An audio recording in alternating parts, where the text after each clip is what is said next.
የኔ መሰለ ፊት በጥፊ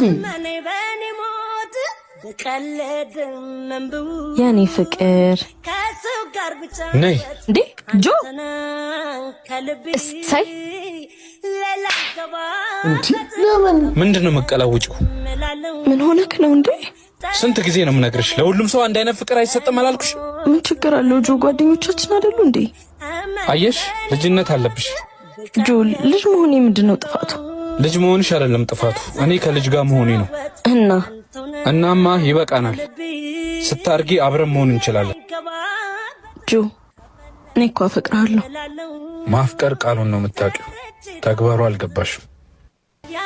አሁን ምን አይነት ሰላም ተሰጣ ነው ግን እንደዚህ የፈረዳችሁባት? በዚህ ሰዓት አሁን ሲጀምር በጥፊ ተመታ በሰላም አማርኛ የምታናግርህ ሴት አለች? እውነት